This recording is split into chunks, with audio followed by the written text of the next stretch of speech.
For the cardiac region, outcomes are much better than the other regions. So the second stage is, once you evaluate the patient whether you are going for ECMO or not, the second stage is two physicians. First physician is called as a code blue doctor. He always take care of only CPR. He will take care of the hemodynamics of the patient. The second doctor is called a line doc. He will put the arterial and venous line first. And he will immediately send a call to the other team to arrange for ECMO. By the time they comes, he has to put two lines, one in artery and one in the venous. Then place the femoral and venous angiocatheter, replace the femoral line with cannulas and start cardiopulmonary bypass, and generally we are able to give a 3 to 4 liter of blood flow from the femoral arteries. Cannulation technique, we said that cannulation is the Achilles heel of ECMO. If you did a good ECMO, good cannulation, I will say that 50% of battle is already won. This is the most difficult part. Open cannulation, I will say the safest method, but it needs a surgeon. It is time consuming, especially patient who is doing CPR. One person is continuously doing CPR, your patient is bouncing on the bed, and it's very difficult to cannulate that. In Western countries, they put that mechanical CPR machine, that is much better, it gives a space to the surgeons to work.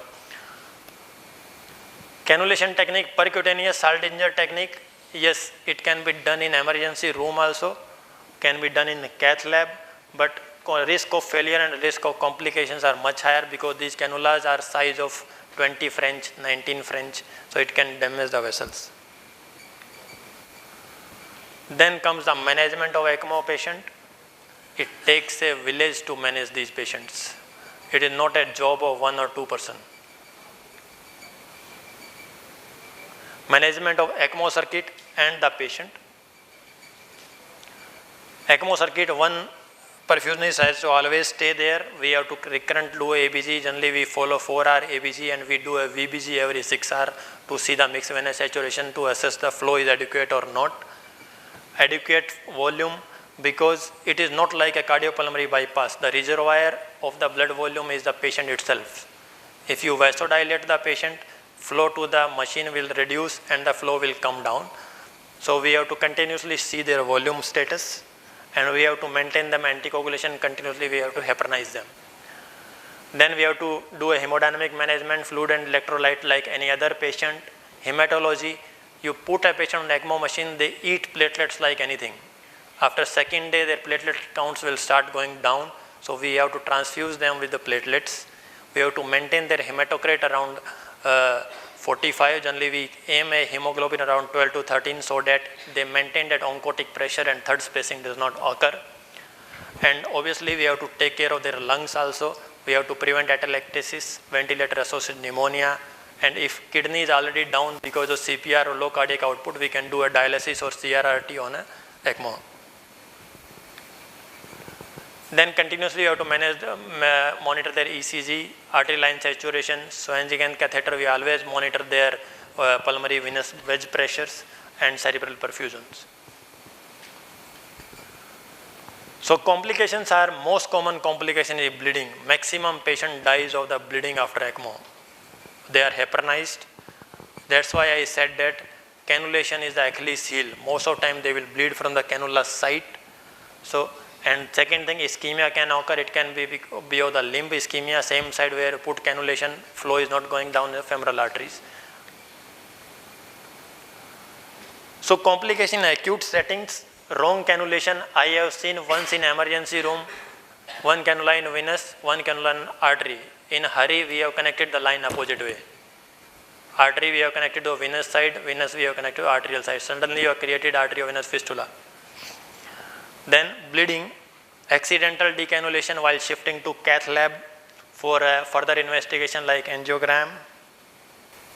And Herculean syndrome can occur, that is upper part of the body is blue, lower part of the body is red. This is because your lung is already bad. Patient has pulmonary edema. You are giving only 3 or 4 liter of blood flow to the lower body.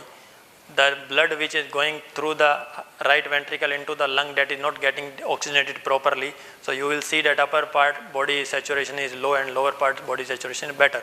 So in that case we have to take care of the lungs also, and sometimes we have to vent the left ventricle with an additional cannula.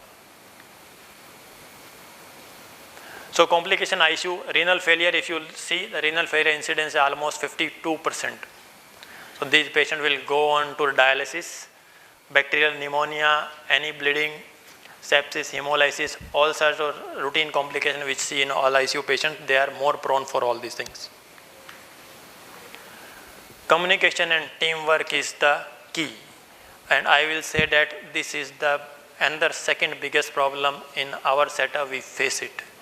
That's why probably India has a grand master in chess, but we still don't have a good football team. So this is another big problem which we face in our country. The case scenario continue the same patient which I had discussed before. It took me 2 hours to convince that patient relative that patient require Ecmo, otherwise is going to die.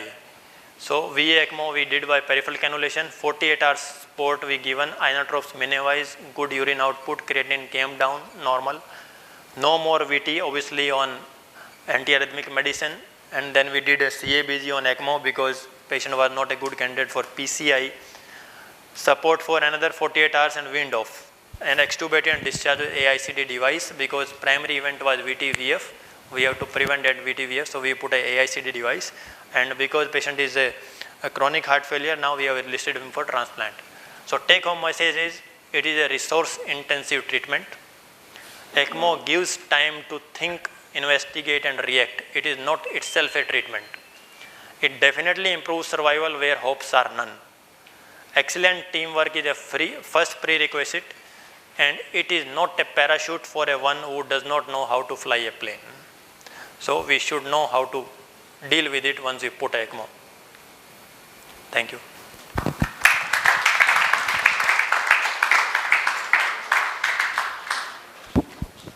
Thank you so much, Dr. Arvind, for really highlighting what Ecmo can basically, what you can expect from the Ecmo.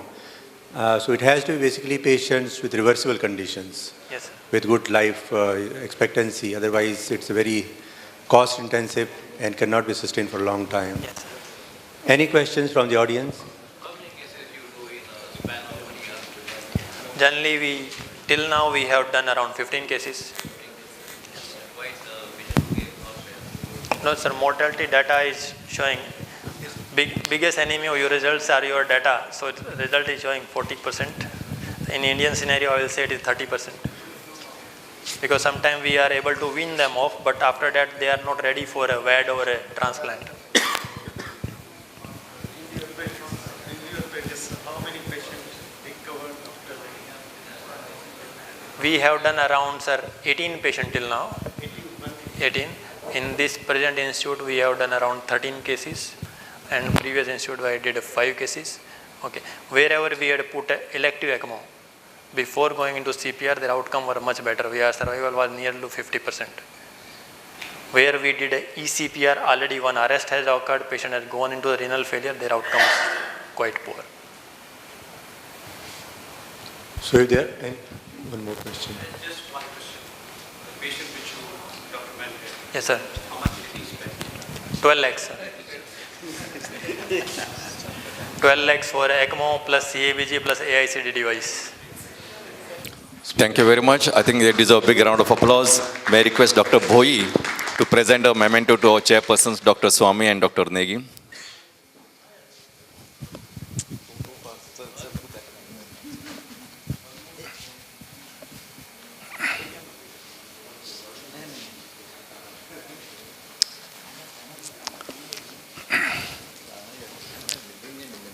Sir, at the center, please, for a photograph.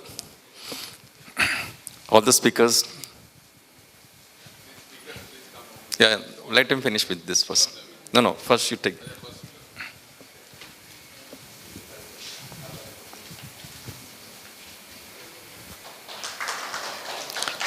Dr. Praveen Agarwal.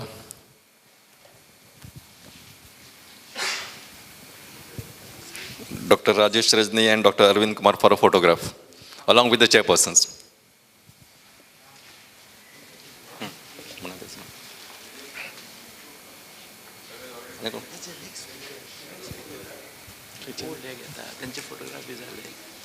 This is the second program. Sorry. You have this program too.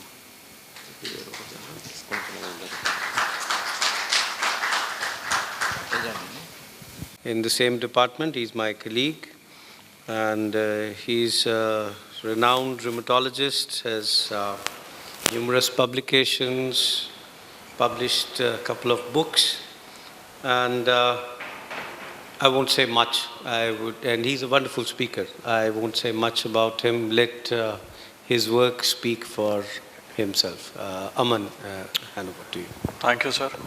At the outset, I would like to thank Dr. Vivek and the organizing scientific chair committee for a very kind invitation. A disclaimer in the beginning, I didn't know that we are only going to talk about probably the cardiology. If I would have known, I would have kept the, but don't worry, there will be enough of cardiology even in the cases that I'm going to show. Because whenever these diseases they hit, they just don't hit a system, like they just don't hit the nervous system. And many of the cases that you're going to see have associated or dominant manifestations or presentations in the form of cardiac involvement also.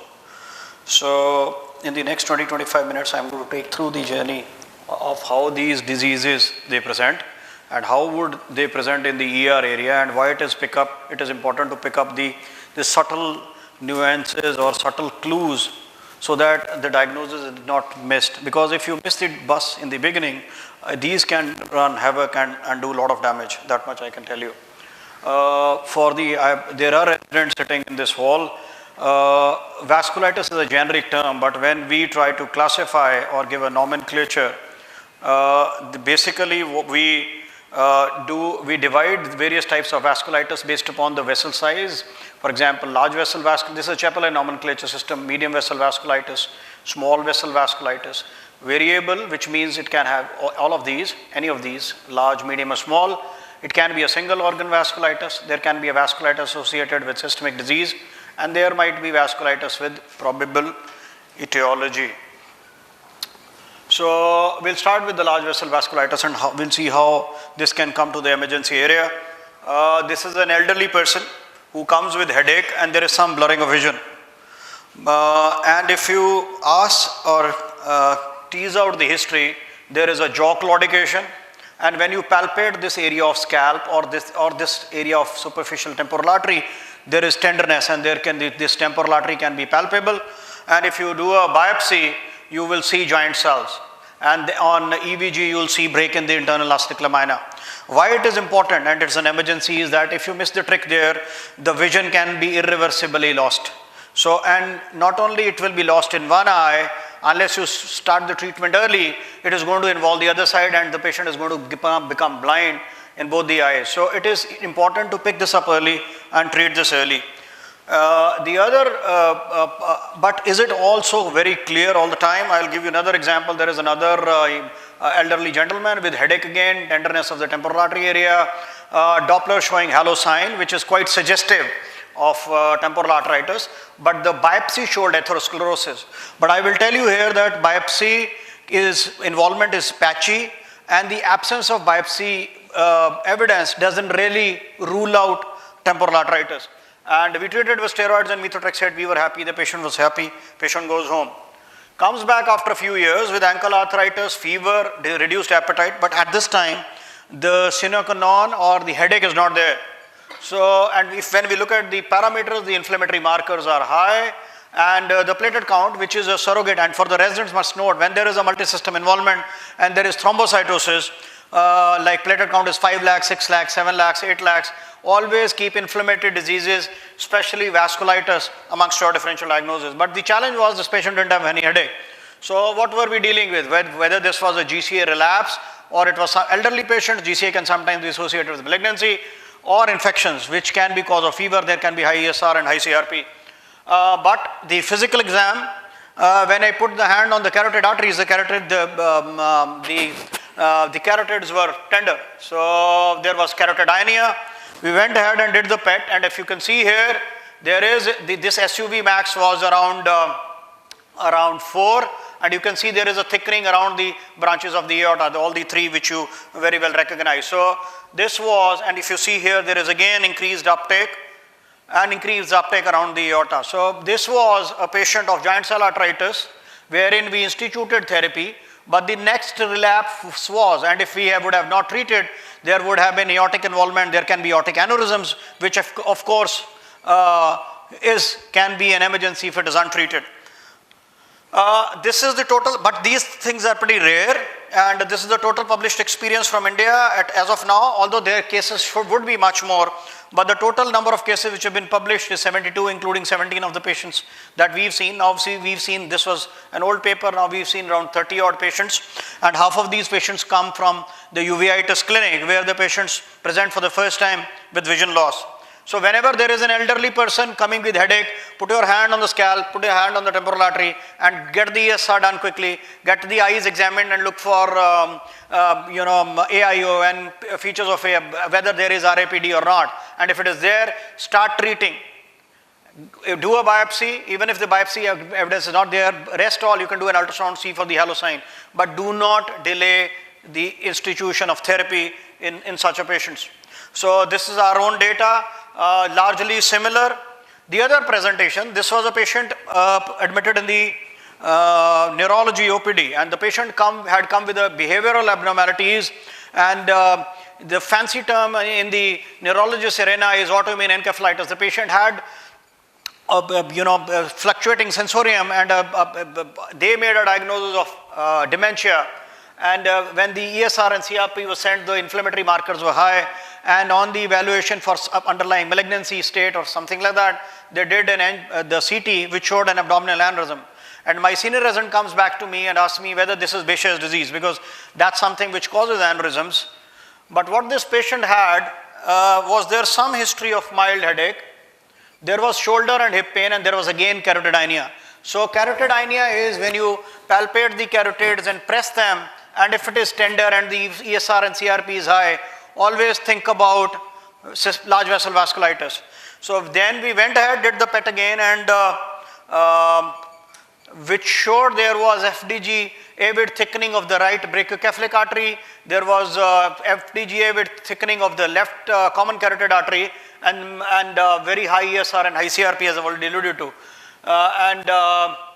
Again, other areas of the aorta did show aortic arch involvement, abdominal aorta involvement, and there was an aneurysm sitting here with increased uptake. So some people might ask that this is atherosclerotic, but there are other areas where there is no evidence of atherosclerosis.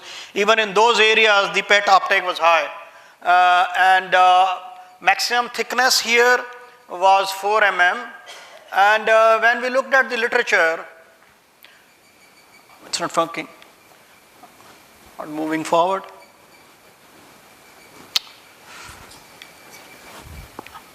Yeah, this thing is not working. Can I have the next slide? So the neurological manifestations can include transient ischemic attacks, strokes, but dementia, more so reversible dementia, and delirium can also occur as a manifestation of giant cell arteritis. So when we were looked in between the lines, there is reversible dementia, but also abdominal aortic aneurysms is 2.4 times more common. So once you start looking for these, for somebody comes to you in the AR area with altered behavior, just don't consider only the infectious causes. There can be other inflammatory causes which might contribute to such presentations. Can I have the next slide, please? Can you sit there? So the other large vessel vasculitis is Takayasu, which can have this is aortoarteritis, usually the disease of the elderly, and disease of the young ladies can in the advanced stage present with pulseless disease, but in the acute stage can present with fever, with constitutional symptoms, high ESR and high CRP, and if you happen to do PET as an evaluation for PUO, you might end up picking up this aortoarteritis. Next slide. So these can be the various manifestations which we are all aware: syncope, TIA, strokes. There can be aortic and root involvement in these patients, which can present as a cardiac emergency. Next, please. Now we go on to medium vessel vasculitis, and there are two prototypes. One is Polyarteritis Nodosa and the other one is Kawasaki. Kawasaki is exclusively seen in children, so I'll very rarely, once in a lifetime, you might see in elderly. So I'll show you the examples of Polyarteritis Nodosa. Next, please. Here is a young male who presented preterm low birth weight, delayed fine and gross motor milestone, but normal scholastic performance. Was again admitted in the emergency. Stiffness of limbs, involuntary movements of upper and lower limbs, generalized dystonia was the diagnosis, or they thought that perhaps the diagnosis could be dystonic cerebral palsy. Did have some improvement with baclofen, and baclofen pump was put in 2016. Next slide.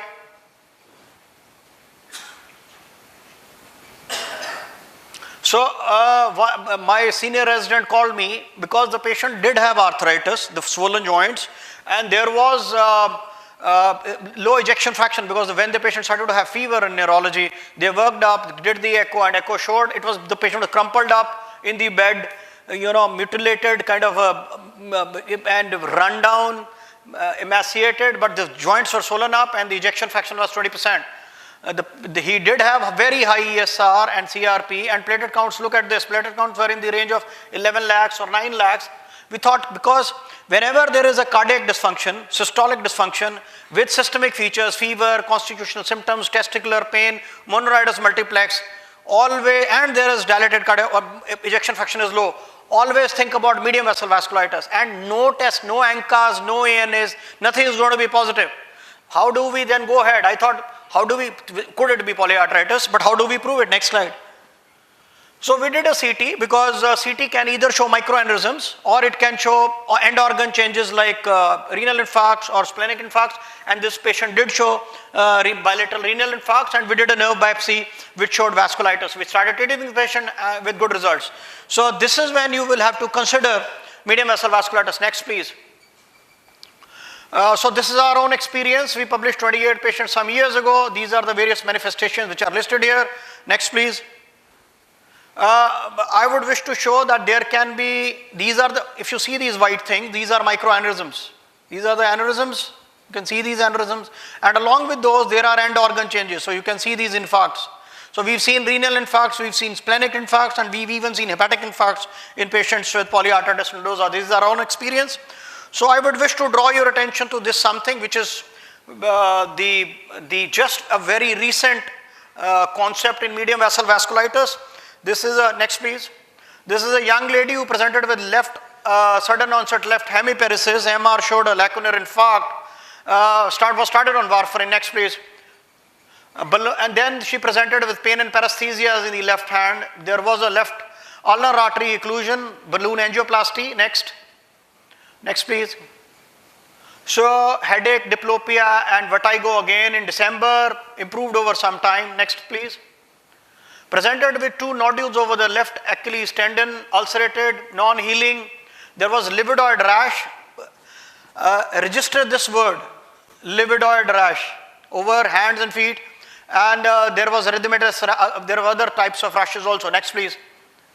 So in the obstetric history, there was history like antiphospholipid syndrome, there were preterm delivery, PIH, and they had a female child. There again was a first trimester abortion, there was a preterm delivery and 32 weeks. Next please. ESR and CRP were again high. Next. So we thought whether it could be antiphospholipid syndrome because of all pregnancy, morbidity, lacunar infarct, non-healing ulcer, lividoid rash. But mind it, it is a non-inflammatory state where the ESR and CRP was high in this patient. Next. The other thing which is new is we thought whether it is a deficiency of ADA2, polyarteritis nodosa. Next. So we did the plasma ADA2 levels. This was done at Harvard. These are just done in the research settings and they were very low. Next. And we did the genetic analysis. Next. Which showed there were novel mutations. This is a monogenic disorder where there is a mutation in the CECR1 gene, which is now known as ADA2 gene, and these two were the novel unidentified mutations which we identified in this patient. Next. And eventually we published it. Why it is important for us to know. Next. This is another girl who presented with a facial nerve palsy, you can see, and there were these kind of ulcerations, there was lividoid rash, there was a lacunar infarct. This was another patient of ADA2. Next. So why should we bother? Why we need to bother is, this is the only vasculitis which does not respond to cyclophosphamide. With the big gun that we have, this only responds to anti-TNFs. So it is important to identify so that we can treat it appropriately. Next please. So there were 2 back-to-back publications in New England Journal of Medicine in 2014 which talked about this deficiency of ADA2 polyarteritis nodosa. Next. These can present with gangrene, digital gangrene like this. This is a livedoid rash. This is a lace-like rash over the limbs. There can be microorganisms, and histopathologically or radiologically, you cannot differentiate this kind of a polyarteritis nodosa from